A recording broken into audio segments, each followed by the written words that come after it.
एक दो मित्र थे। एक जब सयाने हुए तो शराब पीने लगे, वो गंदे आचरण करने लगे, वैश्यागमन, जुआ खेलना, शराब पीना, ऐसे सब। और एक था रोज गंगा नहाने जाना, भजन करना, शास्त्रों का स्वाध्याय करना। तो बहुत दिनों के बाद दोनों मित्र मिले, दूर से देखा वो गंगा नहाने वाला आ रहा है, और उसने देखा कि वो हमारा मित्र जो भटक गया गंदे आचरणों में वो आ रहा है। तो जो गंगा नहा के आ रहा तो एकदम नीचे देखा तो खजूर का कांटा घुस गया उसके पैर में, नंगे पैर गंगा नहाने गया था, और उसके ठोकर लगी जो पाप कर्म करता था। तो एक थैली मिली असरफियों की, तो उसने कहा रोज गंगा नहाता है, राम राम रटता है, क्या हुआ देख खजूर का कांटा, मैं मनमानी आचरण करता हूं और देखिए थैली मिली। उसको लगा यार कि हम इतना संयम नियम से चल रहे हैं, हमें खजूर का कांटा इतना बड़ा होता है, इसलिए आज से मैं गंगा नहीं नहाऊंगा, भगवान का भजन नहीं करूंगा। तो जब किसी को संशय हो जाता है तो भगवान धर्मात्मा पुरुष का संशय निवृत्त करने के लिए कोई न कोई रूप धारण करते हैं, चाहे वो ग्रंथ रूप मिल जाए या कोई संत मिल जाए।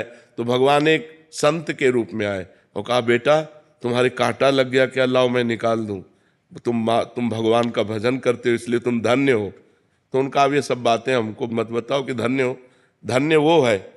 तब उनका बेटा तुम्हें उसे पूर्व जन्म की बातें याद नहीं है, तुम्हारा पूर्व जन्म में इस समय तुम्हें सूली की सजा मिलनी थी, खजूर के कांटे से इसलिए निकल गई कि तुम गंगा नहाते हो, नाम जप करते हो, और इसे चक्रवर्ती सम्राट होना था। और ये अपने पाप कर्म करके बस ये आखिरी थैली है, ये जहां भोग लेगा तो इसको दुर्गति प्राप्त होगी, और तुम्हारा ये कांटा ही आखिरी है, और ये जहां हटा, इसकी पीड़ा हटी तो तुम आगे परम धाम को परम लाभ प्राप्त करोगे। तो कभी कभी वर्तमान की घटनाओं में हम लोग भगवान पर अश्रद्धा कर लेते हैं, पॉजिटिव बात हम सोचे, नहीं तो हमें भगवान की इस मंगल में विधान में अश्रद्धा हो जाएगी, नहीं हो जाएगी। सचिन पंडित जी मथुरा से। राधे राधे। राधे राधे महाराज जी। महाराज जी, हम अपना जीवन साथी स्वयं चुने और शादी होने तक पवित्रता के साथ रहें, तो क्या ये गलत है या सच? बहुत सुंदर है, बहुत सुंदर है। दोनों शादी जब तक ना हो तब तक ब्रह्मचर्य से रहें, पर माता पिता का आशीर्वाद जरूर लें, माता पिता की अनुमति जरूर। जिस माँ ने तुम्हें गर्भ में 9 महीने रखा, तुम्हें पालन पोषण करके इतना बड़ा बनाया, उसके अधिकार को मत छीनिए।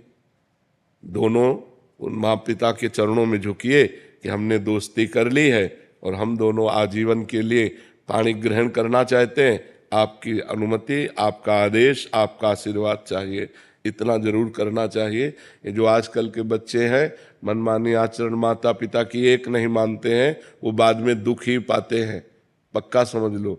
जब हमारे पुराने समय में किसी का पाणी ग्रहण होता था तो गांव भर के देवता पूजे जाते थे, बड़े बुजुर्गों की पूजा की जाती थी, सबका आशीर्वाद लिया जाता था कि हमारा पाणी ग्रहण संस्कार आजीवन मंगलमय चले। और आजकल क्या है, न माँ की मानना न पिता की मानना, आज इस लड़के से बेविचार, कल उस लड़के से बेविचार, और फिर शादी, और फिर ब्रेकअप, और फिर डिवोर्स, यही सब चल रहे हैं। और क्या चल रहा है, कहीं शासन नहीं, कहीं किसी तरह की मर्यादा नहीं, घर में किसी की आन मानती नहीं है, न मानते हैं बच्चे तो आगे चलकर शराब पीते हैं, ड्रग्स, इधर उधर बेविचार, और अगर ब्याह कर दो तो भाग जाती हैं, अगर ब्याह कर दो तो डिवोर्स कर देती हैं। मेरी वाइफ डेली मेरे से मनी की घोषणा करती है, मैं महीने में भी पैसा देता हूँ, फिर नाम भी जप करता हूँ, जैसे आप बोल रहे थे अभी कि नाम भी जप कर रहे हो और किसी को दुख भी नहीं देना, मगर बीवी को पैसा नहीं देते तो वो भी दुख में जाएगा। नहीं, ऐसे नहीं उचित। हमारी अर्धांगिनी हो, हमें 100 रुपया मिलता है, आप जानते हो 100 रुपये में परिवार भी चलाना और आपकी कामनाएं भी पूर्ण करनी है। आपको ऐसी कोई कामना नहीं करनी जो मैं अपनी स्थिति से कर्जा लूं या कुछ गलत करूं, ऐसा नहीं कर सकता। अर्धांगिनी वही है जो अपने पति के अनुसार चले, वो ऐसी कामना करेगी ही नहीं, वो तो कोशिश करेगी कि हम पति से कोई कामना न करें, उनके ऊपर कोई भार न पड़े, वो सुखी रहें, वो प्रसन्न रहें। ऐसी पत्नी मिलना बड़े भाग्य की बात है। आज का बहुत वातावरण गंदा होता जा रहा है। तो बहुत अच्छे बच्चे हो, ब्रह्मचर्य से रहो जब तक ब्याह ना हो, और फिर माता पिता की अनुमति से ब्याह कर।